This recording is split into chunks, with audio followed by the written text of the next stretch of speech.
آقا کریم نے ارشاد فرمایا ذاقا طعم الایمان، ایمان کا ذائقہ، ایمان کی لذت، ایمان کا حظ، ایمان کا سرور، ایمان کا کیف اس شخص کو حاصل ہوگا من رضی باللہ ربا، جو اللہ کے رب ہونے پہ راضی ہو گیا، وبالاسلام دینا، اور اسلام کے دین ہونے پہ راضی ہو گیا، وبمحمد رسولا، اور محمد صلی اللہ علیہ وسلم کے رسول ہونے پہ راضی ہو گیا۔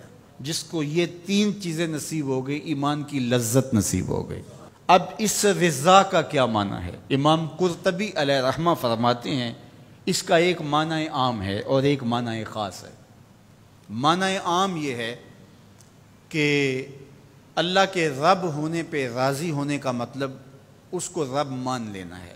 اسی طرح اس کو کہا جائے تیرا کس دین سے تعلق ہے، تو وہ اسلام کو ہی اپنا دین مانتا ہے۔ اور جب اس کو کہا جائے کہ تیرا رسول کون ہے، تو اس کے لبوں پہ بغیر کسی تعمل کے، بغیر کسی تردد پہ نام حضور کا ہی آئے۔ تو یہ ہے اس کا معنی عام۔ لیکن یہاں جو ایمان کا ذائقہ، ایمان کا طعم حاصل ہونے کی بات کی گئی ہے، یہاں سے یہ معنی عام مراد نہیں ہے، یہاں معنی خاص مراد ہے۔ اور وہ کیا ہے؟ اللہ کو رب ماننے کا مطلب یہ ہے کہ اللہ کو ماننے کا جو حق ہے اس حق کی طرح اس کو مانے۔ ایک ہے اللہ کو ماننا اور ایک ہے اللہ کی ماننا۔ تو جو اللہ کو تو مانتا ہے لیکن اس کے احکام کو نہیں مانتا، اس کے دیے گئے نظام کو عملاً قبول نہیں کرتا، تو پھر وہ ایمان کی لذت حاصل نہیں کر سکتا۔ خالق حقیقی اس کو مانتا ہے تو پھر اپنا سب کچھ اس کے دستے قدرت میں سمجھے۔ جب اس کی پناہ میں آ گیا ہے تو پھر کسی کا ڈر اور خطرہ کیسے رہا؟ جب اس کو خالق و رازق مان لیا ہے تو کسی کی دہلیز پہ ہاتھ کیوں پھیلائے گا؟ جب اس پہ توکل کر لیا ہے تو پھر اس کے پائے ثبات میں لغزش کیسے آئے گی؟ اور دوسری بات، اسلام کے دین ہونے پہ راضی ہو گیا۔ جب اسلام کو مان لیا تو اسلام پورا نظام زندگی ہے، تمہاری خوشیوں کا بھی خیال رکھتا ہے، تمہارے غموں کو نبھانے کا دستور کیا ہوگا وہ بھی تعلیمات دیتا ہے۔ یہ نکاح ہم کر رہے ہیں شریعت کے مطابق اور یہ مسجد میں کر رہے ہیں، اور یہ جو بھنگڑا ڈال رہے ہیں یہ ہمارے خاندان اور قبیلے کے لوگوں کا تقاضا تھا، اور تم قبیلے کو بھی راضی رکھتے ہو، رب کو بھی راضی رکھتے ہو، ایسا تو نہیں ہوگا، ایک کو ہی راضی رکھنا پڑے گا۔ تو جب اسلام کو اس طرح مان لیا کہ جب بھی کوئی قدم اٹھانے لگے تو سوچا اسلام کیا کہتا ہے۔ اگر آپ کو اسلام میں سے اس کی تعلیمات نہ ملے تو پھر تو کہنا کہ اسلام کامل دین نہیں ہے۔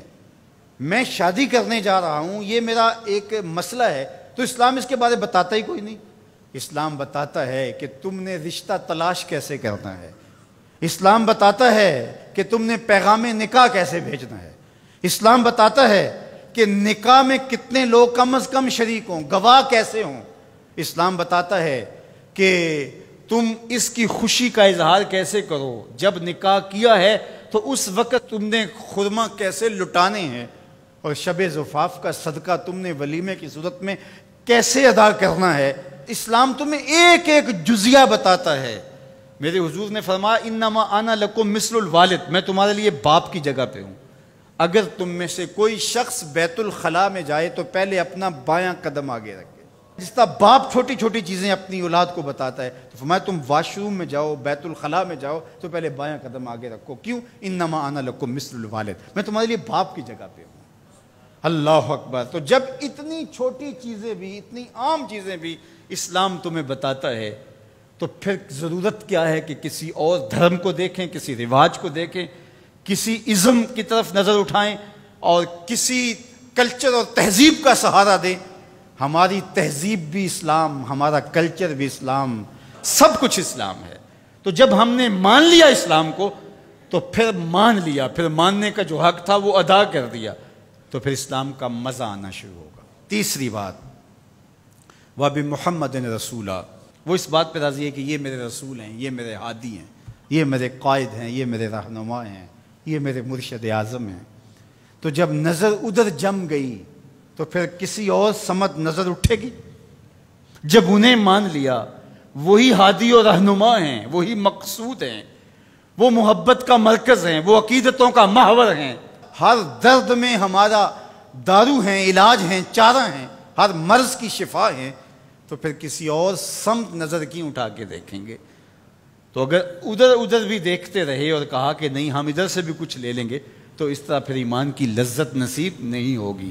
تو جب انہیں رسول مان لیا اور اس طرح مانا کہ انہیں مانا انہیں جانا، نہ رکھا غیر سے کام، انہیں مانا انہیں جانا، نہ رکھا غیر سے کام، للہ الحمد میں دنیا سے مسلمان گیا، پھر ایمان کا مزہ آئے گا نا، پھر ایمان کا سرور نظر آئے گا نا۔